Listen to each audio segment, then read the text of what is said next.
Atienza.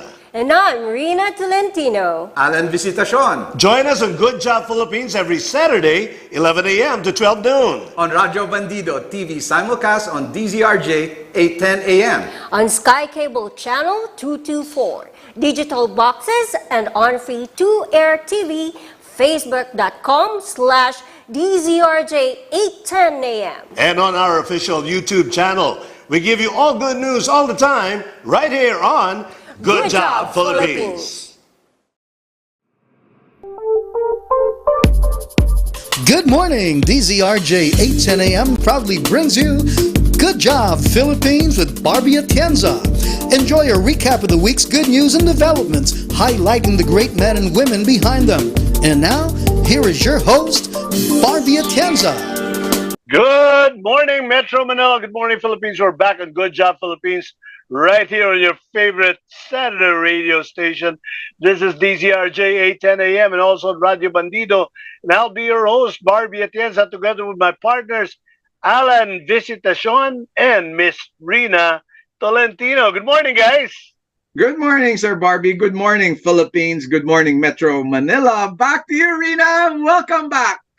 Hello and good morning. Here you go. And we wish everyone a good Saturday. It's a long weekend.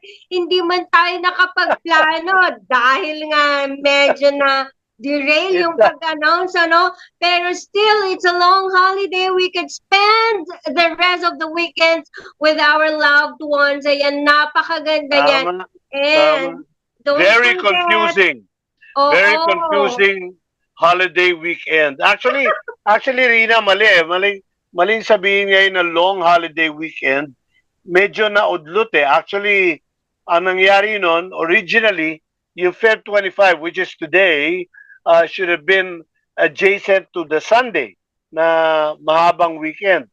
Pero dahil nilipat yung holiday declaration to Friday, medyo putol. Yung mga naglatrabaho ng Sabado, bitin, di ba? Yes. I mean, never mind us kasi tayo, whether holiday o hindi.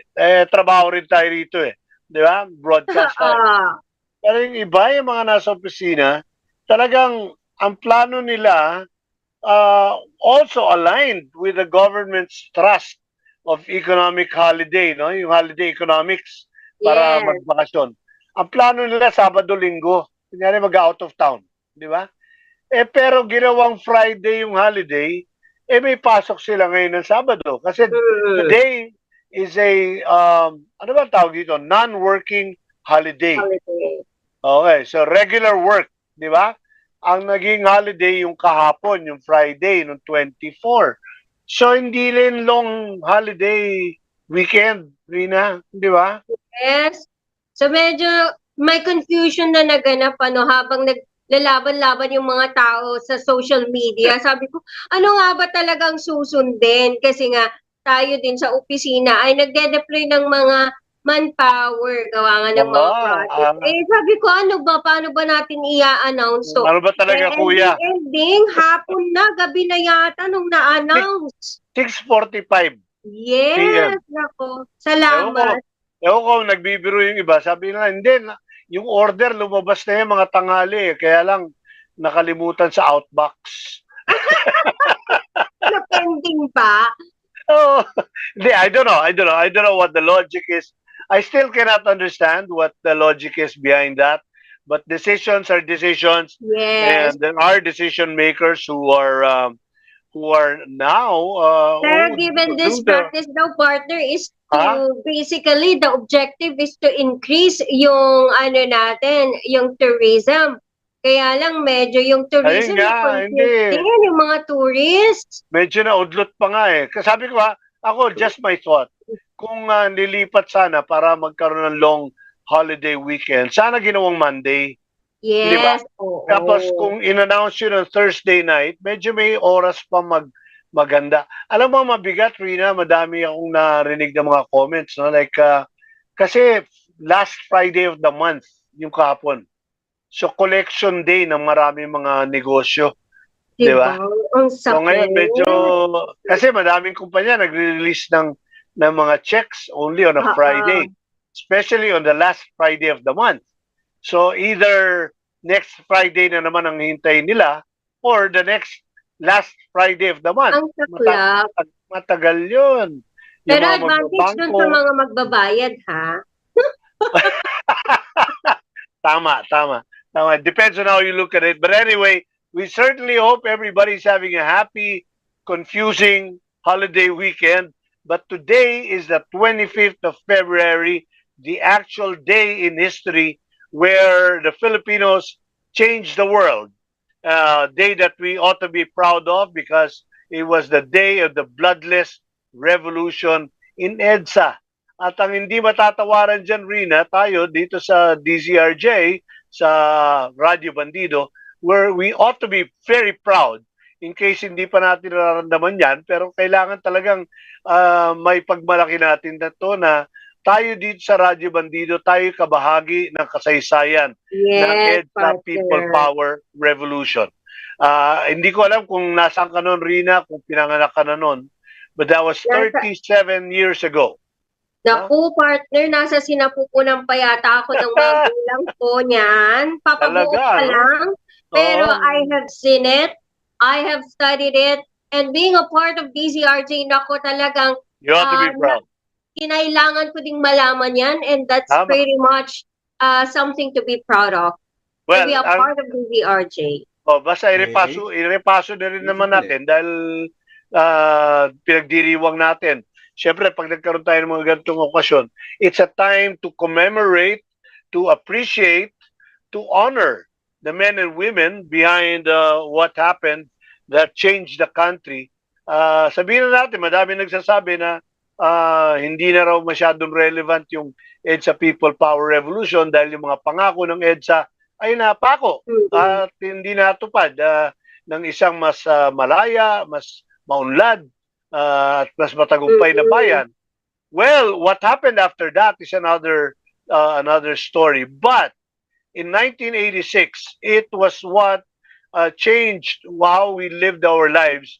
Because if you look back, talagang for more than 20 years, Rina, we were under the administration of the President, strongman Ferdinand E. Marcos Sr., who declared martial law in 72. So talagang mga 20 years more na talagang almost 20 years talagang under martial law tayo. Medyo curtailed. Sabihin na natin limited talaga na shackle yung ating mga kalayaan, yung ating democracy. Talagang as a matter of fact, madami talagang buhay ang naapektuhan. Meron niyang yung iba nga sa atin ang mga talagang may sinabi or meron niyang papel sa lipunang Pilipino, yung iba nga na-exile. Kasama na dyan yung pamilya ng ating mga boss dito sa DZRJ, no? Dahil doon sa martial law, sila yung mga industrialists, sila yung mga business people na napilitang umalis ng bayan at who sought shelter in other parts of the world. Talaga naapektuhan. Pero ito ka, Lirina, no? So, si Tita Cory, siya ang naging icon of democracy, of restoring democracy at that time. Yes, she was. Kahit hindi siya politika, hindi siya political leader. She was a simple housewife. She was a full-time housewife, so to speak. Not an ordinary housewife dahil alam naman natin, yung asawa niya, si Ninoy Aquino, nakulong ng martial law. At siya yung maraming nag-carry out ng mga tungkulin, lalo na sa kanilang pamilya, habang wala si Senador Ninoy Aquino. At noong nagkaroon ng 86 election, siya ang pinatakbo ng oposisyon laban kay Ferdinand Marcos.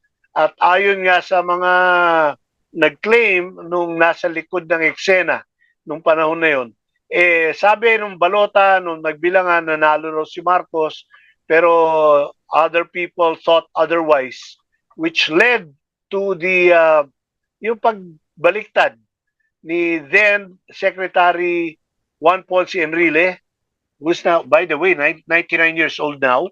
99 na ba siya? Akala ko 97 lang siya. 99 nung February 14, nung Valentine's Day. Tapos kasama niya yung nung acting chief of staff, acting yon ang tawag nga sa kanya, overacting dahil matagal siyang acting Chief of Staff of the Armed Forces na si General Fidel V. Ramos, later on became President. Yung nagsama sila, tapos pinanigan din sila ni Cardinal Sin. Ngayon, nag-umpisa na, lumabas sa mga tao, nagbarikada doon sa EDSA sa pagitan ng Camp Aguinaldo at saka ng Camp Crame, and the rest, as they say, was history. At naitalaga na Pangulo si 𝗚ří Aquino. Pero ito magandang parte ng kasaysayan, iha, no? Nakikinig ako, teacher. Kasi pagkatapos mag-announce ni Cardinal Sin over Radio Veritas na sinimulcast sabay-sabay na inere sa iba't ibang stasyon ng radyo, sinabi ni Cardinal Sin, lumabas kayo, come and defend our friends. Juan Ponce Enrile and Fidel Ramos there in EDSA.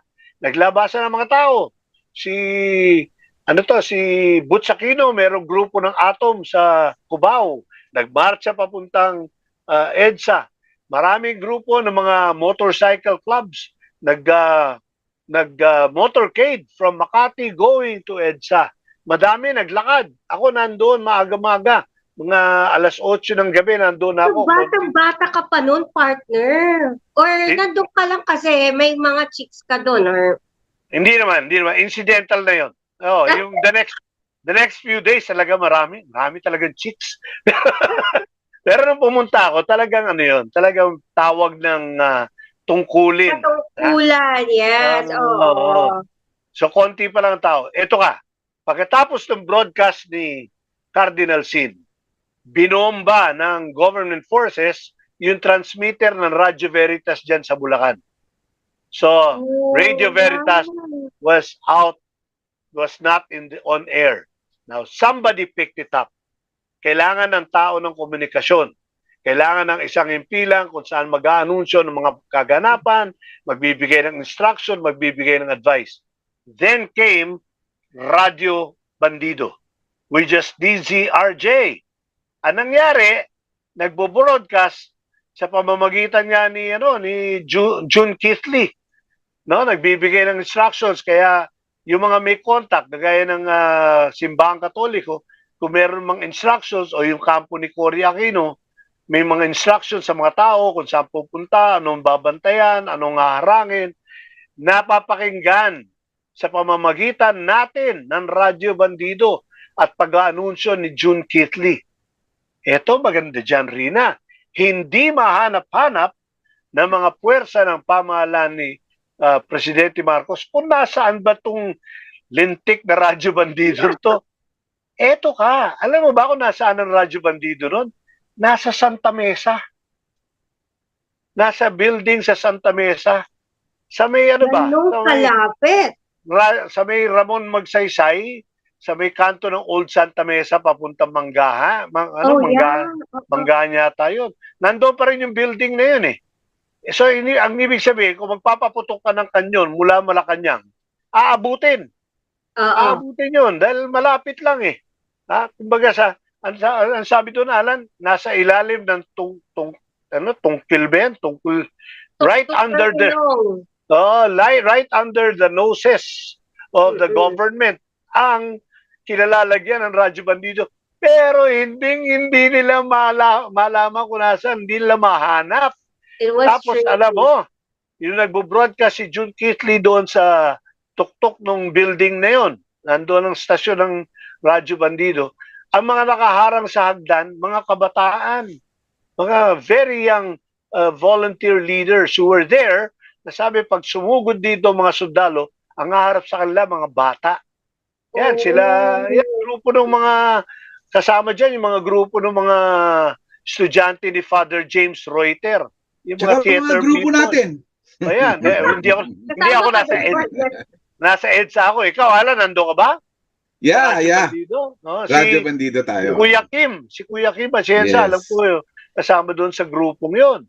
Kaya pag nilusob, kung natagpuan ng mga government forces kung nasa ng Radyo Bandido, susugurin yun at ang makikita nila, magugulat sila mga bata. Hindi ko alam kung matutuloy sila sa pagsugod dahil yung sa EDSA, alam mo, Rina, yung mga tangke na pinadala ng mga sundalo, hinarang ng mga bata, matanda, mga madre, mga pare, tumigil naman. Awa ng Diyos, tumigil naman yung mga nagmamaneho ng tangke. Yung helicopter na susugod sana doon, pagdating doon, nakita nila talagang dumog na ang tao. At sabi nga nung isang general na noon ay koronel, siya yung nag-head ng fleet ng helicopters. Pagsilip daw niya, nakita niya yung EDSA at saka yung Ortigas, yung nag-crossroad. Ang nakita niya, hindi yung kalye, kundi nakita niya cruise. Oh. And then, sa gulat nila General Ramos, imbis na magpaputok yung mga helicopter, naglanding doon sa grounds ng Krame at sumama na sila General, ano ba, Colonel pa yata na Sotelo. Sumama na sa grupo nila Secretary Minister Enrile at si General Ramos. Pero all that while, the information, the communication, the directions that the EDSA People Power Revolution Group were coming from this very station.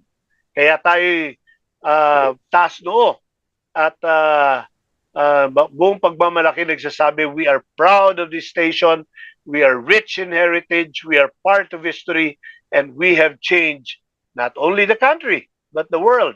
Because we prove that there is such a thing as a bloodless revolution. Yan ang kasaysayan. Grabe. As you narrate the story, partner, ha, parang it gives me the imagination so vividly na parang nandun ako. Partner Alan, nasan ka ba nun? Nasa Santa Mesa ka ba o nasa EDSA din? Paikot-ikot kami, but that's a 4 to 5 days adventure of journey, journey of freedom. Nandun kami sa EDSA, no? So, doon tayo nung first day. Sa binanggit ni Sir Barbie, wag din po nating kalimutan, nung mga panahon na yon ay wala pa pong transformers, no? Ang sikat na sikat noon ay transistors, no? So, tama yun, Alan. Meron akong meron akong hard hat noon na meron nakakabit na transistor eh. Yan, no. Wag natin kalimutan. Saka electric fan. Wag natin kalimutan ang tropa at barkadang 680. Yan yun, 680. Doon mo mabibili yung maliliit na transistor radio. Home appliance. Home appliance. Doon na nilabas na nila sa labas. Nagkaroon ng ubusan pati ng mga bateryang maliliit. Meron pa ba yun? Oo, kasi wala na yun. Wala ni 680. Isa yung Emilio S. Lim. Oo, yun. Appliances din yun. Yes. Hindi, yun lang naman ang mensahe natin sa pagbungad. No? Huwag natin kakalimutan yung diwa ng EDSA. Dahil for whatever it's worth, really, it has changed our mindset, our way of doing it. Kaya the rest of the world their eyes were on us because they saw that it could happen. And we know that in other parts of the world, ginawa rin nila. Ginaya nila yung ginawa natin at nagtagumpay din sila sa China, sa Europa. And we were proud people who showed the world how it can be done. And Radyo Bandido was truly a big part of that. Yan. Napakaganda. Sir Barbie, bago natin putulin ang yugto na yan, mayroon tayong mayamang kasabihan. Ang aklat o libro ay maaring magkamali sa kanyang mga titik at pananalita, ngunit ang Radyo Bandido, ang boses ninyong narinig ay habang buhay ninyong maalala. Hindi na yung mabubura. Hindi na yung mabubura. Nasa himpapawid yun, lumulutang na yun. Ay, pero kanina Rina, kinakantyo mo, sabi mo, kaya nandun ako dahil madaming chicks. Madaming chicks. Madami naman talaga. Ang tatapang ng mga babae doon, mga dalaga, mga ano, nakita ko doon na hindi ko ma-erase sa aking kaisipan si Dina Bonnevie. Yun. Kasi I was leading a group. I think it was on the third day. Papunta kami sa May Ortigas. May sumama sa aking grupo siya ako nagli-lead. Pagdating namin sa may gitna ng EDSA doon, may grupo ng tiga-Ateneo dumaan doon, may naka-tank top doon na blue na Ateneo, nakasulat si 𝗣𝗵𝗶𝗹𝗶𝗽𝗶𝗀 pala. Naligaw ako, doon ako sumunod sa kanila. Hindi mo napigilan, partner. Pero ang point ko is, speaking of women are always a part of changing the world. Ha? Kaya Yes, saludo natin sa kababaihan. Kaya yan ang pag-usapan natin pagkatapos natin mag-commercial break. Yung mga kababaihan naman at kanyang mga papel sa lipunan, sa pagbabago, ang ating saludo sa mga kababaihan. Hindi lang ng Pilipinas, but buong mundo. Global women, that's what we'll talk about. So, wag po kayong alis. Tuloy po ang pag-uusap natin ngayon pong long, confusing holiday weekend. Wag kayong alis, magbabalik po kami nila Rina at nila Alan dito po sa Good Job Philippines.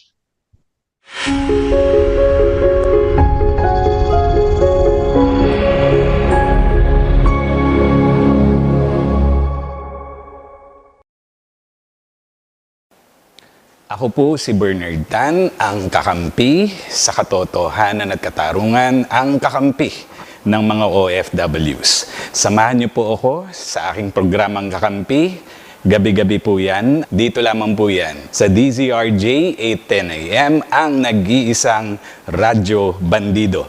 Sabayan din niyo po itong mapapanood sa aming Radyo Bandido TV at syempre sa Sky Cable 224 at sa aming digital boxes at free-to-air TV.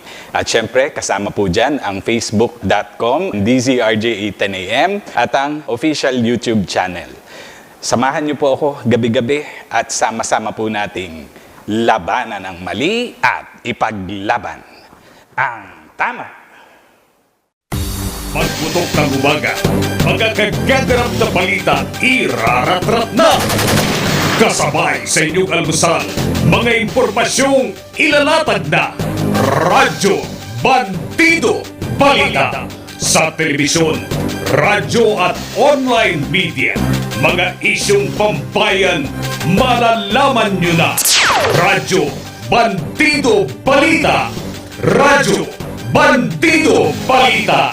Kasama sina Felix Tambongko at Jimmy Mahusay at ang mga veteranong tagapag-ulat ng himpilan. Radyo Bandido Balita. Radyo Bandido Balita. Ako si Mark Lopez and my program is Pugad Vloggers, aired every Monday to Friday from 7 to 8 p.m. sa Radyo Bandido TV simulcast on DZRJ 8:10 AM, sa Sky Cable Channel 224 TV Plus boxes and on free-to-air TV. Also sa facebook.com DZRJ 8:10 AM and our official YouTube channel. Hi, I'm Barbie Atienza. And I'm Rina Tolentino. Alan Visitacion. Join us on Good Job Philippines every Saturday, 11 a.m. to 12 noon. On Radyo Bandido TV simulcast on DZRJ 8:10 AM. On Sky Cable Channel 224, digital boxes, and on free to-air TV, facebook.com/DZRJ 8:10 AM. And on our official YouTube channel. We give you all good news all the time, right here on Good Job Philippines. We now return to Good Job Philippines on DZRJ 8:10 AM. Here is your host, Barbie Atienza. And we are so back on Good Job Philippines on a beautiful Saturday morning, the day of 𝗚̌dzia Day, 𝗚dzia People Power Revolution 37th anniversary. And Alan, yung mga kasama natin na nakikinig sa atin, batiin natin.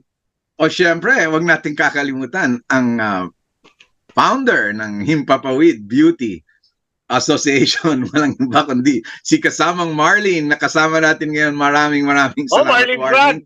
Yes, Yeah, we're warming up the air for us. Thank you so much. And of course, si Oyo Leco kasama natin ngayon at si Cholita Esplana at kasama at maraming pang ibang nakikinig sa atin, lalong-lalo na dyan sa ating himpilan sa radyo sa 810. Yan. At yung mga nakikinig sa atin sa radyo, baka gusto nyo kami makita. Rina, pakisabi nga kung saan nyo tayo mapapanood. Partner. Walang rason na hindi tayo makakasama at mapapanood. Makigulo tayo at mag-isa ngayong holiday, long weekend holiday sa DZRJ 810 AM. Yan po ang Facebook live namin at DZRJ 810 AM is live at YouTube channel. Ayan, sa channel 224. Live po Yan. kami. Signal channel 30. And do not forget mga kapatid, mga kabandido na meron din kaming app, Garden app. All you have to do is download and search DZRJ 810 AM. Nandyan po kami. At makigulo, makiisa at mag-comment kayo. Pwede rin namin kayong i-shoutout kung gusto nyo at batiin ng magandang kaarawan. So, ito na nga po. Balik sa'yo, Barbie. Oy, babatiin ko rin yung mga nakikinig sa atin, yung mga kaibigan natin, si Primo at si JN. These are young people who are listening to us at the moment. And also, I'd like to greet our friends from the Kuwaiti Embassy. They celebrated last night their 62nd National Day and their 32nd Liberation Day on State of Kuwait. And His Excellency, the Ambassador, thank you very much for having us and allowing us to join your celebration last night. At syempre, happy birthday din kay Rosalie Cantos Ofiliada. Happy birthday to you, Ate Ros. Ate, no? Kahit mas bata sa akin, ate. Oo, at sana'y happy returns of the day. God bless you. Well, Rina, kanina na pag-usapan natin before the break, yung papel ng mga kababaihan sa paghubog ng mundo sa kasalukuyan at sa mga kinabukasan, gayon na rin sa kasaysayan. Sabi ko nga, nung EDSA People Power Revolution, 37 years ago, a lot of women were there. And let's not forget that at the head of that change, ang head change maker doon sa game changer doon sa kasaysayan na yun, ay walang iba kung hindi isang babae. Ang ating kauna-unahang kababaihang Pangulo ng Pilipinas, si Cory Aquino, Corazon Aquino. No? At well, we're talking about global leaders, women leaders. Kita natin ngayon madaming ambassadors, councilors, congressmen, mayors. Kagabi, binababati ko rin pala si Taguig Mayor Lani Cayetano. Nagkita kami kagabi. All the way from after the pandemic. Sabi nga, I'm glad to see you face to face. Sabi ko, ako likewise, ma'am. Pero talaga, madaming babaeng mayor ang magaling. Si Amy, Mayor Amy ng Pasay, si Mayor Abby ng Makati, dito lang sa Metro Manila, dami ng kababaihang leader. Siyempre, no? Tapos mga senador, mga congresswoman. Pag-usapan natin yan. Global women who rule. Global women who lead and make the difference. Kasama natin ang isang kasapi ng isang movement ang tawag Global Women Who Rule or GWWR, ang ating kaibigan si Miss Apple Esplana Manansala. Apple, good morning. Good morning po. Yeah, good morning, Apple. Good morning, Sir Barbie. Good morning, Miss Rina, and also Sir Alan. Thank you so much for having me today, Sir Barbie. I miss you. Well, good to see you. At least kahit hindi pa tayo face-to-face, nagkita rin tayo virtually. But Apple, I know you are also involved in a social media network. Is that right? Yes, sir. Very active ka dyan, no?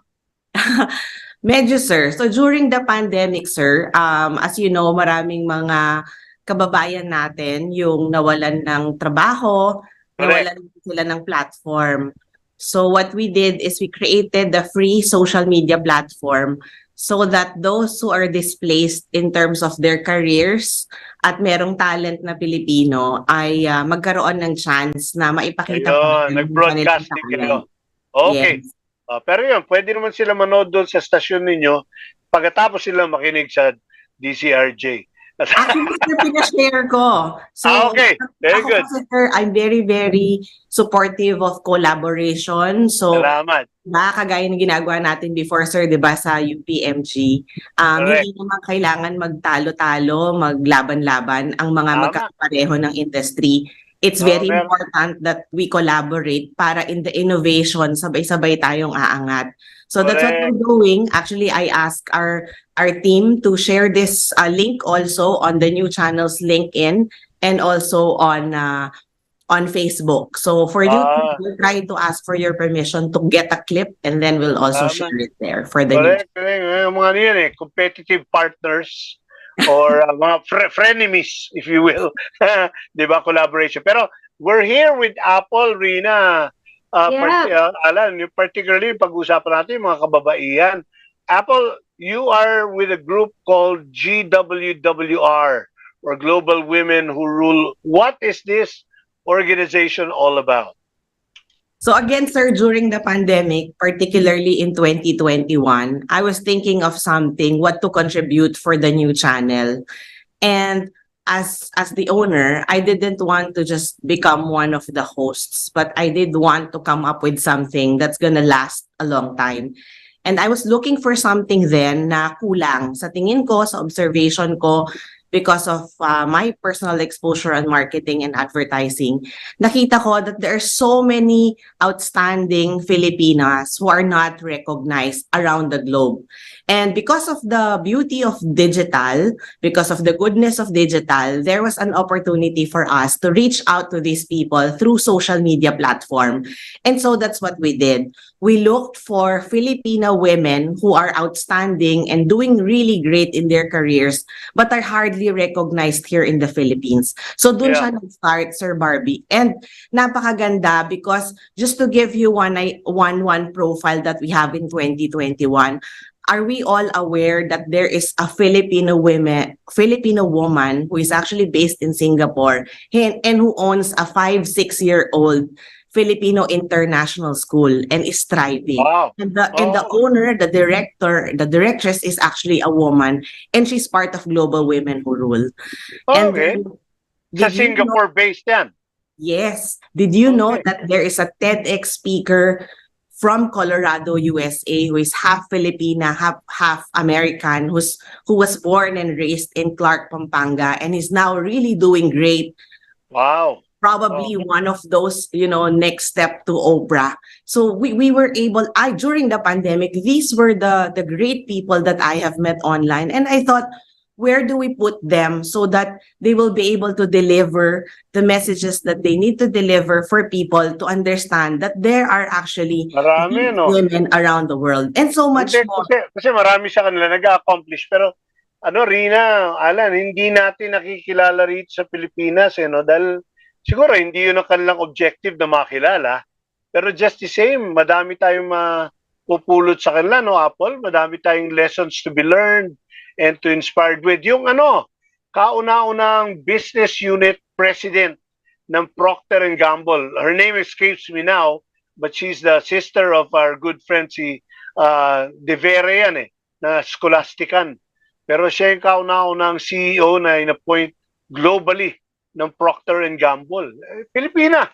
Di ba? Parang talagang nakakamangha.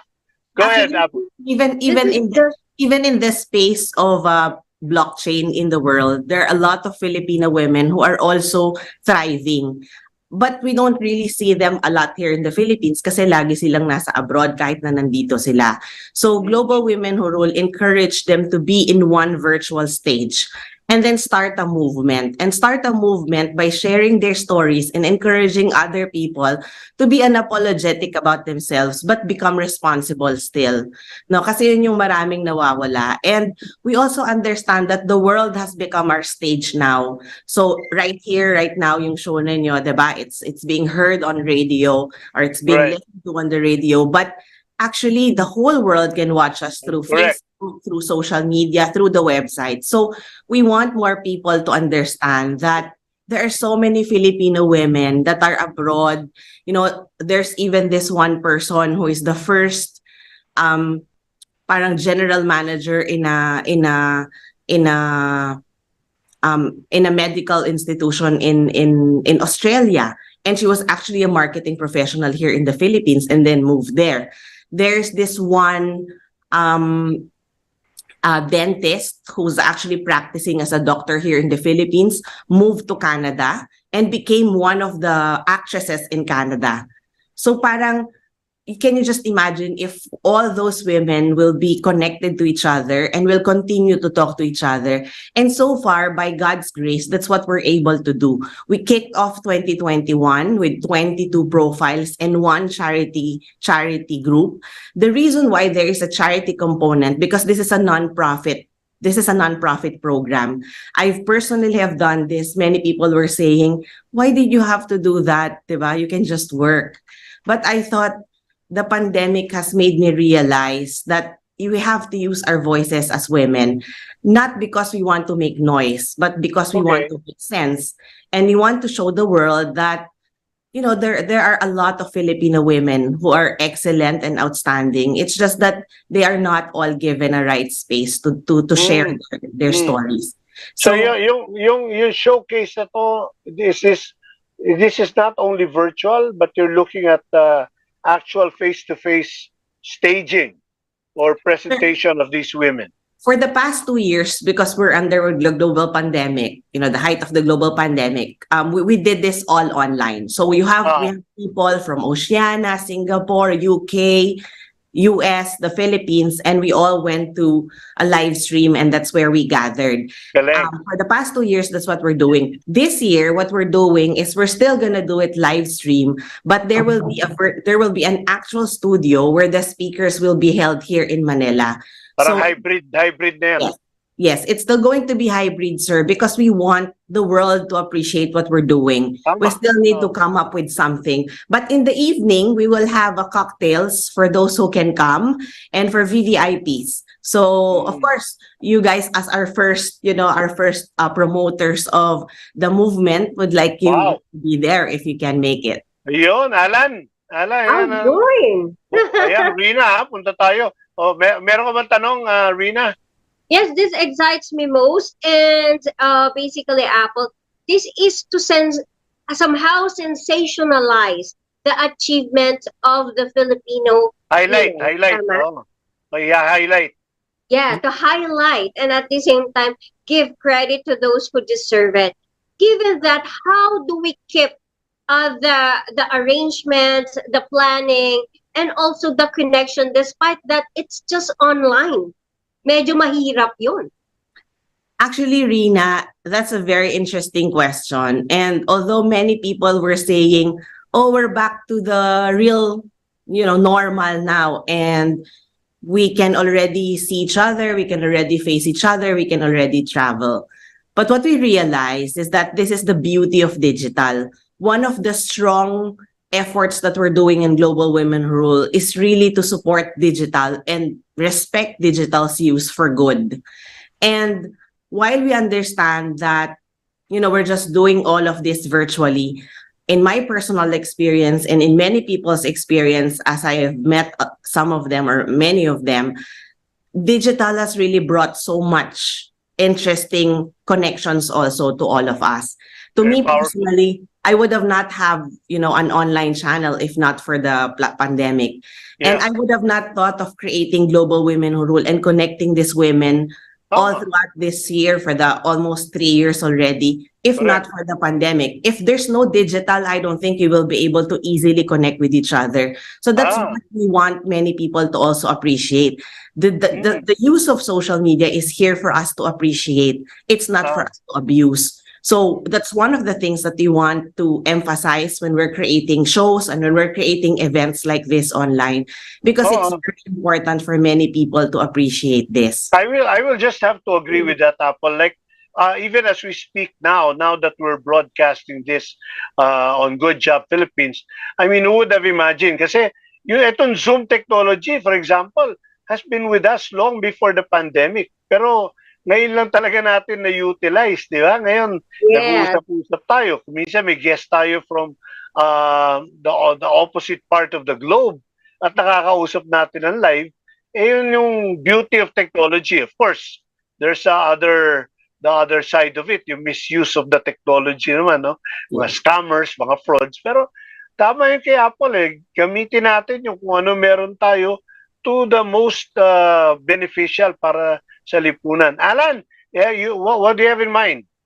Oh, I'm just really like what Rina said. Just said that we're really excited also to the upcoming program. Lalo na ito, libre to eh. Wala siguro wala namang. Is there an entrance fee or a fee to attend? Actually, sir, it's a charity. It's a charity group. It's a non-profit group, Global Women Who Rule, and I think I need to emphasize that yung pagpili rin namin ng mga profiles for Global Women Who Rule has no fees. So we profile through nomination of from our Global Women Who Rule profiles from the past year, and also from social media nominations. So we released announcements, and then we advertised those announcements, and then we received about less than 100 nominees from different parts of the world. And then we identified 10 jury, including myself, who deliberated all of this for almost 6-7 hours.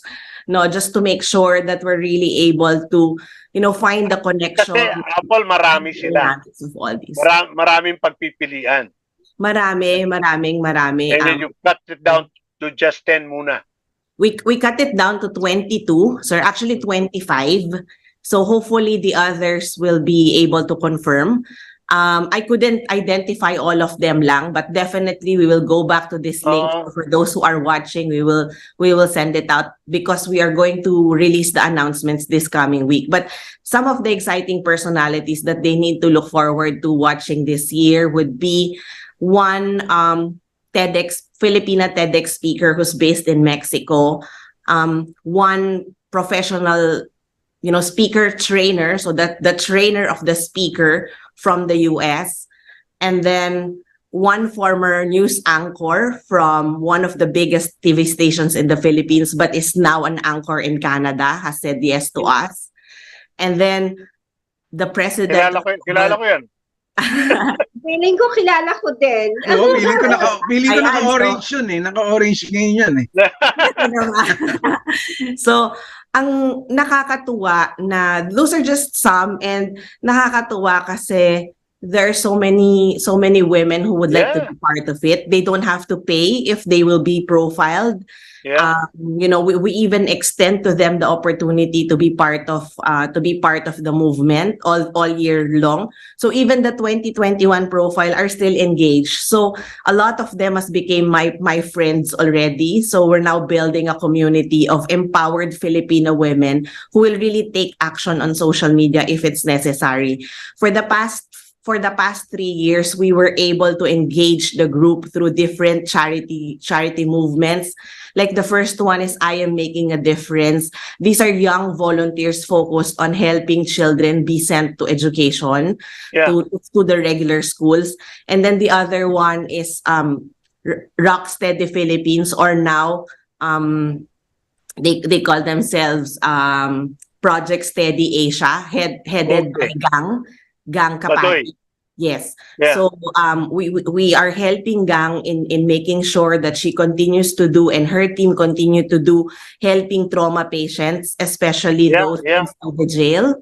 So there were some projects that we have done, and we're also working with 𝗚İC Sandy Montano of the Philippine Commission on Women, because she and Gang are actually profiles from 2022, and we helped the commission in making sure that many people understand that if they have a problem with violence on women and children, they can just call Hotline 911, which is Is there a particular reason? This is the siloso or the inggitero in me. Now that you've initiated on GWWR, bakit women? Madami rin Filipinos na nag-excel, na pwede rin nating i-showcase, pwede rin maging source of inspiration. Bakit nag-center tayo on women? Huwag kang sumimangot dyan, Rina, nagtatanong lang ako. Bakit hindi kasama lalaki? Actually, sir, men naman are part of it. They can be supportive. They can take. We welcome their support. We are also partnered with a lot of men in the group. Particularly Nato Agbayani, no? I'm sure kilala si Nato. So Sir Nato has been very helpful also through TNC and Global Women Who Rule. And the reason for that is, number one, babae kasi ako. Pangalawa, when I was thinking about this, I really Ako babae, pangalan lang babae sa akin. Oh, diba, sir? Yun na rin yung reason eh. I think, sir, it's because we wanted to prove, ako personally, I wanted to prove something because women are gifted with a voice. So a voice that's not just para magnag, not just para magalit, not just para magpaka-alpha, but a voice to be heard, especially Filipino women. And I know kasi that there are already a lot of award-giving bodies here in the Philippines centered on men and centered on men, meron, no? And I've researched that, even the world meron. On women, especially on Filipino women, wala masyado.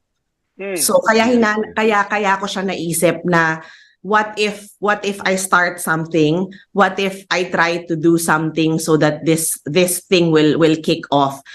In fact, in 2021, because this is pandemic, I tried to be more realistic and more conservative about it. So we only profiled and recognized, we wanted to just recognize about 12 to 13 women. So obviously, sir, syempre, di ba, in our field of marketing and human resource, naintindihan mo to, sir, syempre, pag kailangan mo ng 13, kumausap ka ng mga 26. Eto na. So, digital, gumawa ng criteria, nakipag-usap na kung sino yung mga pwedeng i-profile. So, syempre, kakausap nga ng 26. Yeah. Lahat ng kinausap namin halos, nag-yes, isa lang yung nag-no kasi hindi pinayagan ng TV station. So the 2021, sir, actually was a very dynamic group. We had someone there from ABS-CBN, we had someone from TV5, we had someone from different radio stations, we have someone from print publications. Because at that time, I also felt that being on TNC, they might look at TNC as something that's gonna compete with them eventually. And I didn't want that as the owner of the channel. I was really very strong at collaboration, and I always saw our channel as something that's alternative, to the giants. Well, complementing also, no? Yes. Complementary. No competition, complementing each other.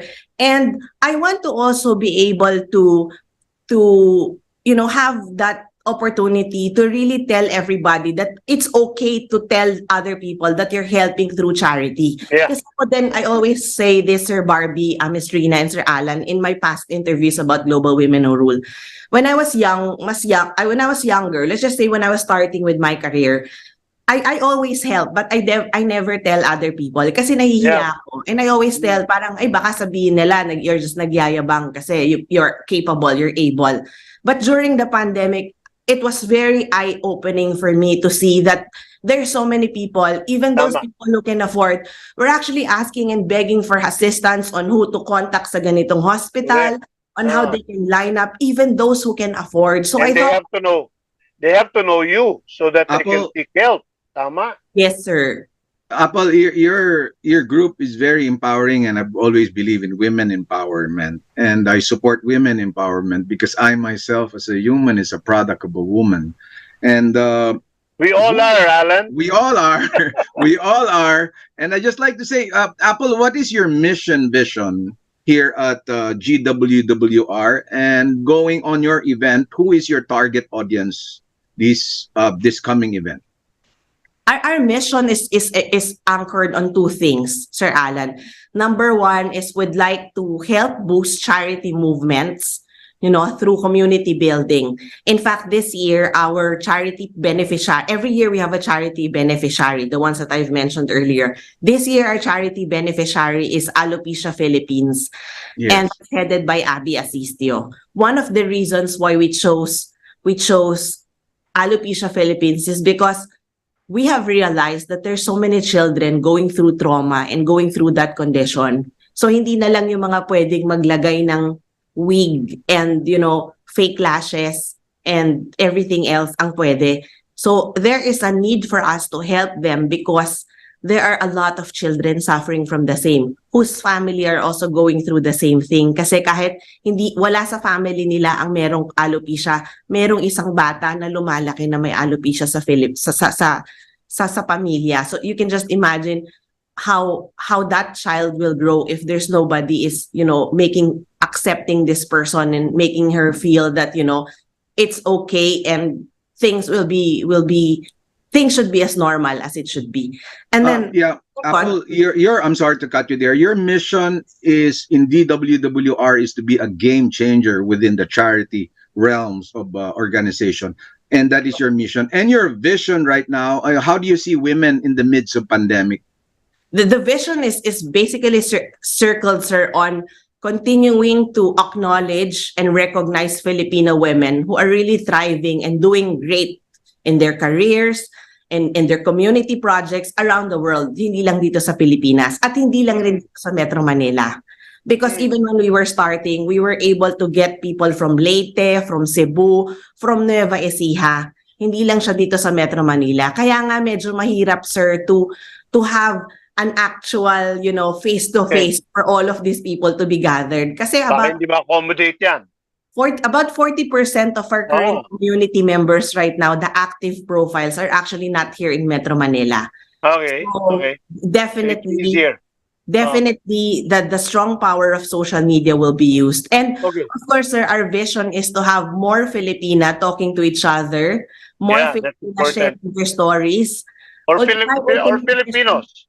Filipinos talking to successful Filipinas. That's important too. And that's very empowering. It's very life-changing, Apple, ano? Especially as by nature partners, Barbie and Alan. Sometimes we feel alone most of the time.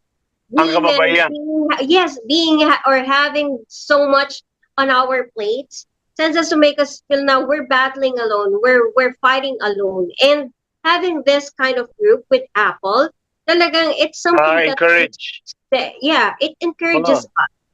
Yeah, I could imagine. Apple, meron specific question dito. Kailan daw ba yung summit? At saka ito coming from our kasama dito sa Radyo Bandido, si Marlene Craig, whose program follows us, ang Revolutions Per Minute. Kasi daw, siya rin ay strong advocate of women's exponential empowerment. Paano daw, kailan itong summit at saka paano kayo mako-contact to collaborate with you?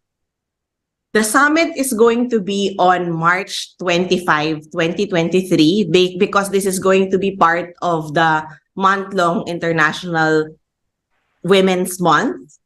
And every year, we do it every end of the month. March ang Women's Month.